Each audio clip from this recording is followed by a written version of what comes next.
Hello again. It's Uncle Ingo. Jeg Uncle Ingo. Hej barn. Jeg er glad for os. Jeg er glad for os se dere. How was that? I'm working on it. Children, it's good to see you. I'm Uncle Ingo, and today I have a special program for you. I didn't plan on it, but well, let me explain the title of the program. It's Kids Program with Uncle Ingo, but today we're talking about babies. And that came about because a young boy, a really nice boy, contacted me. His name is Elliot. And he asked me something about babies and obeying and when they can't even talk. Parents, no worries. I'm not talking about where babies come from or anything like that. It's about actual babies and can babies obey?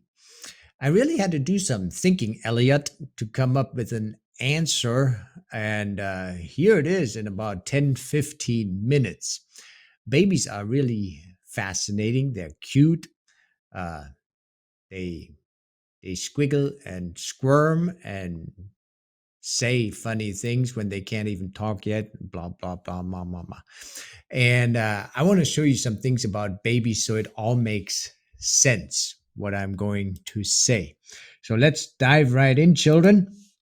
Um, Sometimes I'll speak to older children, but I think children of all ages can understand something. It is a miracle. A baby in the belly of a mommy. And what's really interesting is God has a plan for us from the start. Here's Jeremiah chapter 1, verse 5. Before I formed you in the womb, I knew you. Before you were born, I sanctified you. I ordained you prophet to the nations. It's hard to believe, but I looked it up, and the scientists say that at 3 weeks, our heart is a muscle, not fully developed, but our heart already has a beat 3 weeks in the belly. And at 4 weeks, you grow muscles and lungs for breathing. At 5 weeks, you have fingernails developing. That's not after you're born. That's in the belly of your mom, your mommy. And then I probably shouldn't tell you this, parents, I'm sorry, but I thought the children would find this funny. At 5 weeks, you are already developing a nose cavity, a hole in your nose. So if we think about that, should I tell you this? A baby in the belly of a mommy could technically pick its nose at 5 weeks. Okay, enough of that, Ingo. 6 weeks, brain divisions. Okay, and this is not yucky, but this is who we are. This is how human beings develop and work. 7 weeks, your eye starts forming, and the eye is amazing. It's how we see. 14 weeks, hair starts growing, and some babies are born with a lot of hair, and some babies are born without much hair. And bone development, 24 weeks, I thought that was interesting. It takes quite a while for eyebrows to develop. Some have bushy eyebrows, some not so much. Luke 1, verse 41 says, when Elizabeth heard the greeting of Mary, the baby leaped in her womb.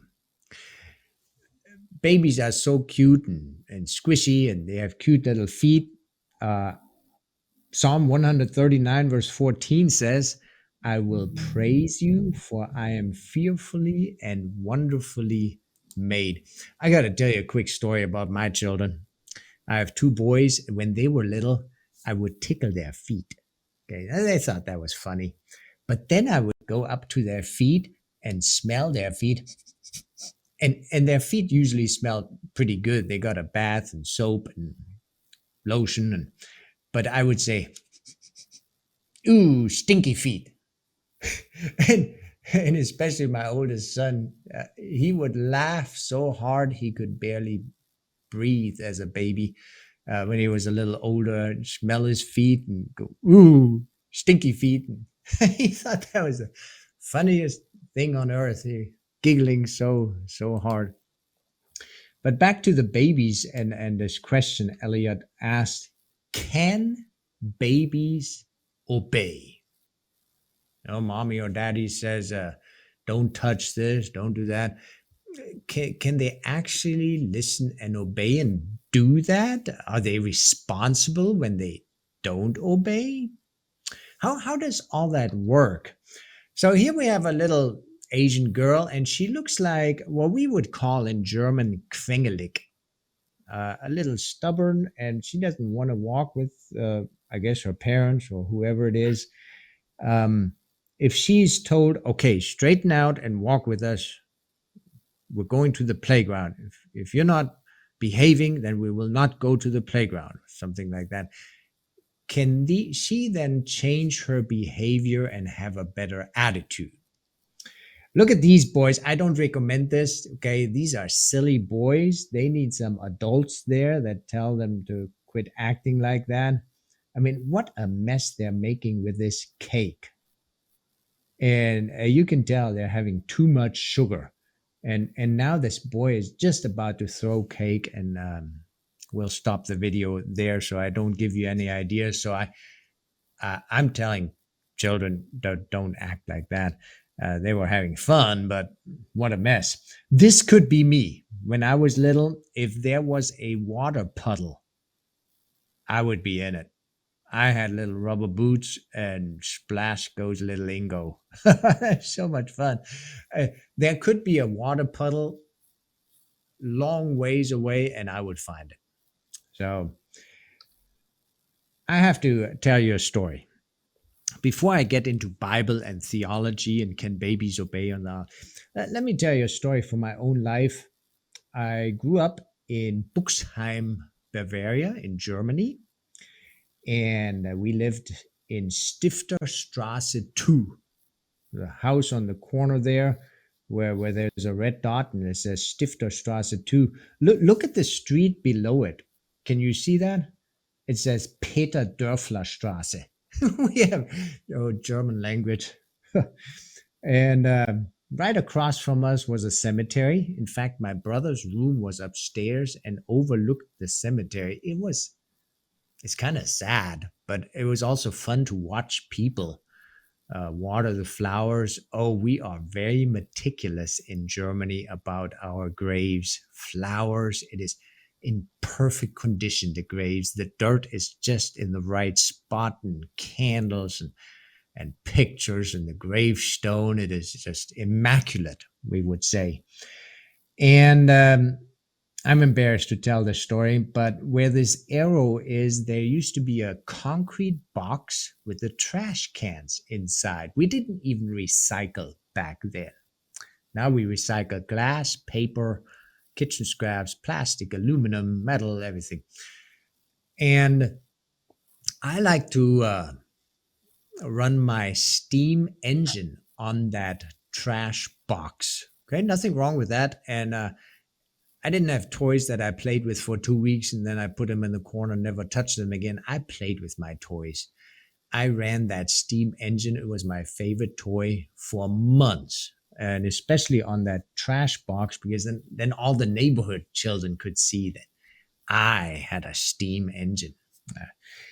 Anyway, people would come to the cemetery and they would go there to water flowers or take care of the grave of a loved one. And what I would do is I'd only did it once, and you'll see why. I hid behind that trash box, and there were trees there. It looks like the satellite picture, all the trees are gone now, and they built a garage there. That was like 1981, 82, 83. I was a little boy. Okay? A long time ago. And I would hide behind that trash box. Let me go back to the picture on the left. You can see a car. Here it is. And people would park there. Just to the left of that arrow, you see a white car parked. And I'm behind the trash can, and I would holler and yell bad words at those people. I was maybe 5, 6 years old, 7. And most people would ignore me and then go to the cemetery to take care of a grave. But one man looked around, realized what was happening. I said bad words. I won't even tell you the words. I don't even know where I learned the words, probably in school. Volksschule Buxheim. So I'm yelling bad words. My buddies are with me. One participates, the other doesn't. And the man goes to my house. And I'm thinking, uh-oh. Do you have an expression in your language, like Danish or Norsk? Uh-oh. When you know this is trouble. He rang the doorbell. I could see he was talking to my mother. And I went into hiding and pretended nothing happened. Well, let me just say this. Number one, I never did that again. Number two, I knew 100%. I knew 100% what I was doing, saying those bad words, was wrong. And here is the interesting thing. Here comes my explanation. Nobody really had ever told me that it's wrong to say those words to adults. I didn't go to vacation Bible school. I never attended Sabbath or Sunday school.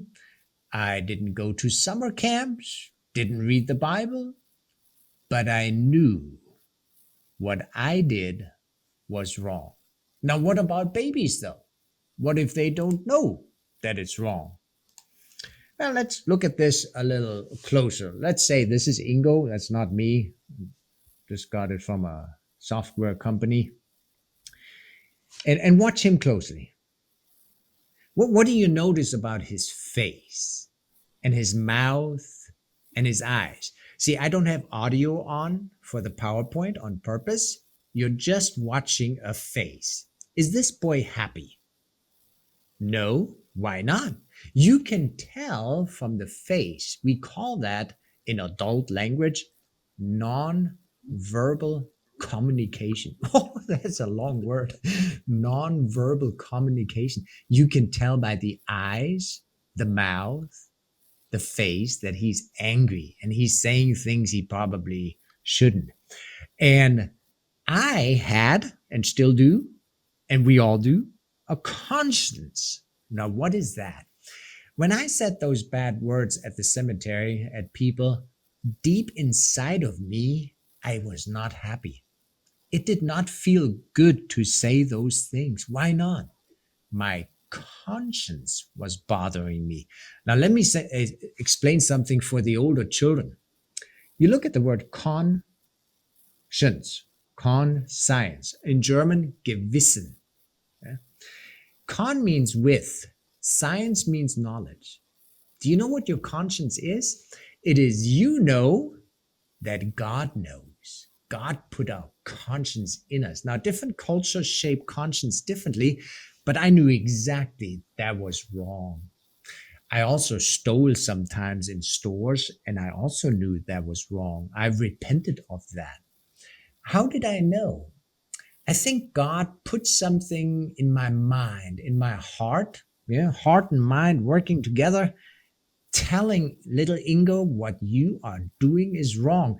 And so conscience means you know that God knows, and God knows that you know that he knows that you know. You know that God knows that he knows. You understand what I'm saying? It's bothering you on the inside that you did something wrong. But the question is, so what about the little bitty babies? Wow, that baby's so cute with a bunny, and I would like to push on that little nose. And can this baby do wrong? Does the baby know the baby is doing wrong? Baby can't talk. So let me illustrate this. It's a famous example. Parents tell their children, don't touch the stove. The stove is hot, you get burned.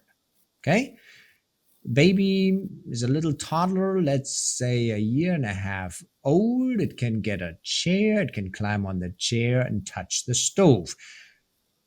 They start walking around age 1, but they can't really talk and say, okay, mommy, I will not touch the stove. They cannot. So here's what's happening. I have observed this myself. I tell a little child, 2 years old, don't touch the stove, it's hot. So I turned on the stove warm where it will not burn the child. And I said, do not touch the stove top. It's hot. It will burn you. Don't touch it. Don't touch it. That's right. And I say it several times now. You remember dog training? You only say it once. Well, I said it several times. And then I walked away, not far, where I could see the child. Do you know what the child did? It looked straight. In German, we say it. It's gender neutral, the child, but in English, it would be he or she. Looked at me with a straight face, okay, and touched the top of the stove. And the look on the face was a direct challenge. It was rebellion. It was challenging my authority. I'm going to touch that stovetop anyway to see what it's like, curiosity, and also to see what I would do.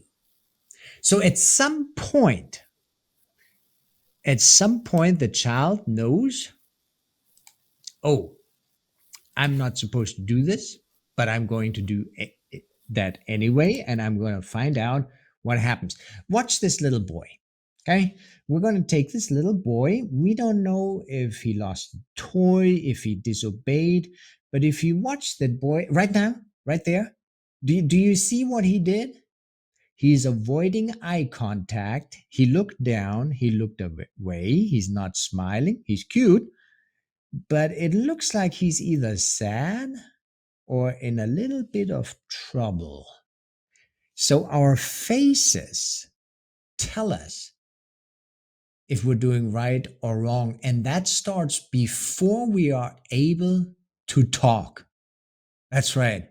So I don't know at what point that is and at how God holds us accountable, but there comes that point in our lives, children, where our face says we are guilty. We did something wrong and we know it. Watch this child here. It's funny, it's just toys. All children like to do that. I love doing that with little children. I build a big tower when they come to visit me, friends, little children, and they love destroying it. And I notice something when they do that, they always check my face. Do I react angry? Did they do something wrong? Or did they do what is funny?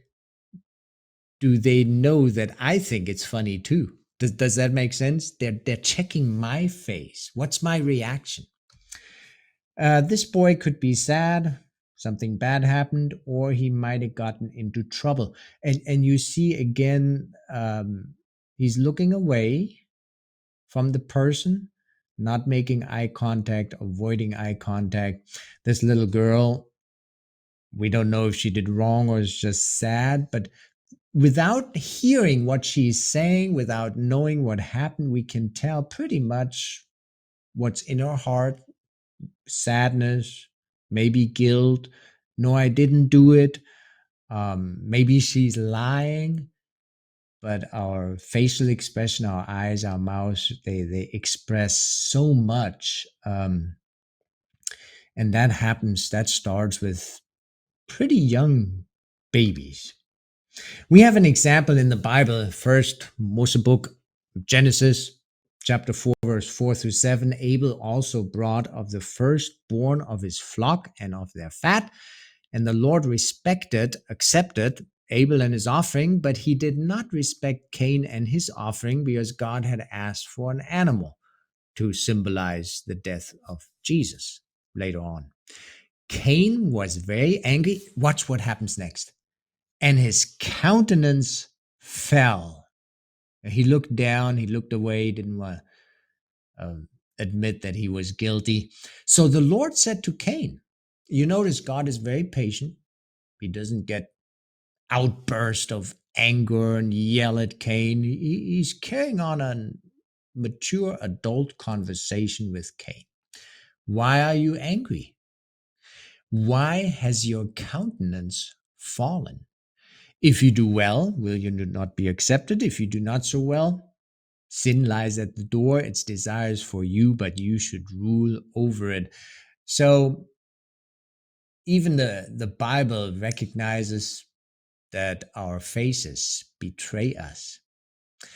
Now, is the baby responsible for touching the stove top? Yes. Baby made a choice at age 1.5 or 2 years, looking at the parent in defiance. What are you going to do about it? Baby's responsible. However, God is very loving and kind and patient. And it says in Acts chapter 17, verse 30, truly these times of ignorance God overlooked, but now commands all men everywhere to repent. So these times, there's a time period where the child needs to learn, don't touch the stove. It's not just once, maybe it takes 2-3 times, but at some point, then the child becomes responsible. Now, something really interesting. If I were in charge of Adventist education or any faith-based education, I would start Hebrew in kindergarten. A cradle roll. Start singing songs, Hava Nagila Hava, something. And we would learn the language of the Old Testament in the original tongue. And so, children, I want to show you something really, really interesting. This is amazing. In Hebrew, you read right to left. Do you see those funny letters there? Okay, the bold printed ones. Let me tell you a secret. In both the Hebrew language and the Greek language and the German language, the word to hear also means obey. And that's why parents say, listen to me, look at me, listen to me. Okay? When your mommy and daddy say, listen to me, they are also saying, when you listen, don't touch the stovetop. Hot, ouch. You should obey. To listen means to obey. And in German, du musst gehorchen. You have to obey. But the word obey in German, gehorchen, is the word for hearing. I'll tell you another secret. I don't drive one, but the car Audi with the 4 rings, next time you're on the road, look for one. Okay, there's a story behind that. One of the guys who started the Audi car company, his name was Horch. In German, that means listen. Horch, listen. Sometimes words in German are similar to Scandinavian and English too. Sometimes they're not. And so they translated horch, listen, into Latin, which means audi, to listen. Listen in Latin is the word Audi. that's how the car company got their name. And in Greek, akuo, acoustic, acoustic guitar, acoustics, the acoustics in a church. In Greek, the word for listen also means, I got that straight from my dictionary, to hear, to heed, to listen, to obey. And God tells his people, Israel, in the Bible, listen, Israel. And it's not just, can you hear me, but it means, will you obey me? I did an interesting experiment here. It's only a couple more minutes. Children, you know my puppy story. Have you watched that? If not, I encourage you to do that on Light Channel. Um, I typed in the word obey in my software program where I buy my videos. Most of the videos in children's stories and PowerPoints and sermons I purchase from a company. And in that company's website, I typed in obey and I was surprised. I can select the resolution, HD or 4K, frame rate, and all that technical stuff. But when I typed in obey, most of the videos that popped up, the top videos, were all dog videos. Dogs obeying. I thought that is just amazing. Let me tell you one more thing here, something very important from my puppy video, if you remember that. Dogs are most fun when they obey. And obeying means not, oh, well, I don't want to do this. I don't want to walk on a leash, being grumbly. Could you tell my face even without seeing me right now? Yeah. No, no, obeying is fun. The dogs look forward to obedience school. It takes some time and patience, but then when they sit so nicely, do you notice something about the ears of those dogs, except the gray one there to the right? But he's listening too. But do you notice the ears? When they're ready to obey, their ears are up to listen what the master, a nice master, is going to tell them. And then they can do tricks like this. See, this doesn't happen naturally. The dog has to be trained with treats and a leash and positive reinforcement. But the dog is happy to do that. Look at the girl's face. Now, the dog is smiling too here, but I think in the end, the dog sitting, not running away, not biting the little girl, shaking hands. The girl is starting to smile. Do you notice something? Obeying can actually be fun. It makes you happy. It makes the little girl happy that the dog is obeying, and the dog is happy that the girl is playing with him. So we have an example. I'm going to conclude with that. We have an example of somebody growing up just like we do, from a baby to an adult, and obeying more and more. And it wasn't grudgery and, oh, I don't want to. It was a happy obedience. Okay. You know who that is. It is Jesus Christ himself. And in Luke chapter 2, verse 52, the Bible says, and Jesus increased in wisdom and stature and in favor with God and men, with people. It's a growth process. I find it absolutely fascinating that Jesus was the only person on earth that obeyed from start to finish. So I want to challenge you to something. Children, I have homework for you. That's right, homework from Uncle Ingo. Check this out.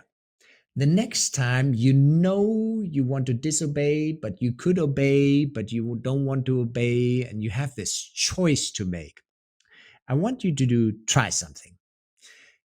Do the right thing, make the good choice. Don't take the cookies, don't touch the stove top. Do what you're told to do or not to do. Okay? Obey. And then ask yourself, and you can tell me, okay? I'm sure your parents can figure out how to contact me. I'm serious. Let me know. Did that make you happy or sad when you obeyed? After obeying and doing the right thing, long term, later on, did that make you happy or sad? And if you don't obey, I'm not telling you to disobey, but if you disobey, or if you have disobeyed in the past, let me ask you something. Did that make you happy or did that make you sad? I can almost guarantee you which one does which. In my experience, I'm just Uncle Ingo telling you, to be honest with you, obeying God, obeying my parents, obeying the rules out on the street when I'm driving, it gives me peace, and it makes me happy. It puts a smile on my face. So this is what I think. I think at some point babies can obey, and they know, and it shows on their face. And I pray that you choose, especially with God and the Bible, that you choose to obey. It will make you happy. Try it. Okay, give it a try. So that is children's story today. Next time on Light Channel with Uncle Ingo. It is starting to get cold where you are? We have 25 degrees Celsius here in Texas tomorrow. That is like 75 degrees Fahrenheit. But then it's getting cold. It will freeze Thursday morning. Can you imagine Texas here? 25 Celsius, 75 Fahrenheit. And then Thursday morning, our bird bath is frozen. That's how temperatures can change. But I want to take you to the tropical rainforest where it's nice and warm and where there are really, really interesting animals. So until next time, God bless you, love you, and we'll see you in a few weeks again. Morna, goodbye.